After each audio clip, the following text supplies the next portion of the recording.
Welcome to my channel. నేను మీ శ్రీనివాస్ రెడ్డి. కోట శ్రీనివాసరావు గారి గురించి మనం ప్రత్యేకంగా పరిచయం చేయనవసరం లేదు. గొప్ప నటుడు. ఆయన మరణ వార్త కూడా సినిమా పరిశ్రమకి, ఆయన అభిమానులకి, కుటుంబ సభ్యులకు కూడా ఎంతో బాధాకరంగా చెప్పుకోవచ్చు. అయితే ఆయన ఆత్మకు శాంతి చేకూరాలని కూడా కోరుకుందాం. అయితే కోట శ్రీనివాసరావు గారు ఆయన 30 ఏళ్ల పాటు ఇక్కడ కోట గారిని గుర్తుపట్టని భార్య, అలాగే కూతురు కూడా ఇక్కడ రిక్షా గుద్దింది. కొడుకేమో ఏమయ్యాడు అంటే ఏ విధంగా ఏమైంది? ఇక ఒంటరిగా కన్నీళ్ళు పరిస్థితి ఏంటి పూటగారికి సంబంధించి? అంటే కంటి చూపుతో భయపెడతారు. ఎటకారంతో వెక్కిరించేవారు. తెలంగాణ యాసలో డైలాగులు చెప్తూ నవ్వించేవారు. రోజుకి 20 గంటలు పనిచేసేవారు. ఒక్క మాటలో చెప్పాలంటే ఈ దునియాలో మొత్తం కూడా కోట శ్రీనివాసరావు గారు వంటి నటుడు లేడు అని కూడా నిరూపించుకున్నారు.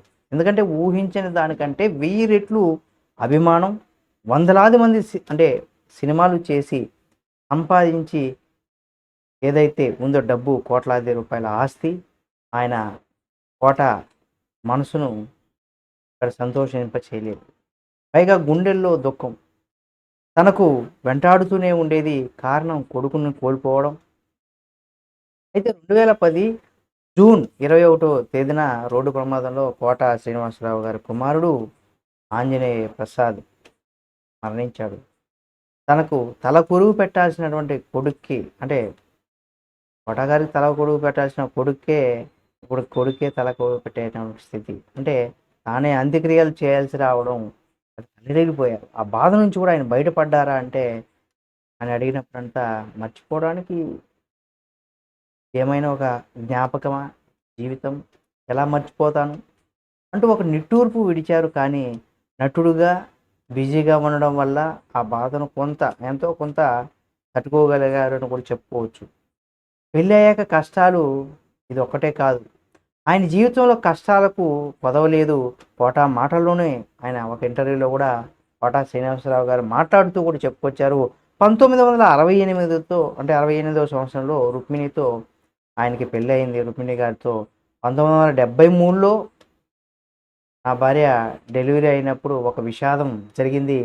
ఆమె తల్లి చనిపోవడం, అప్పుడు నా భార్యకు చిన్నగా షాకు గురువు అయ్యింది. షాక్ లాంటిది వచ్చింది.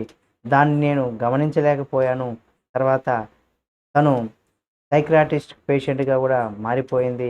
30 ఏళ్ల పాటు నేనెవరో కూడా గుర్తుపట్టలేదు. తాను తిట్టినా ఓర్పుగా సహించాను. ఎందుకంటే తను నా భార్య.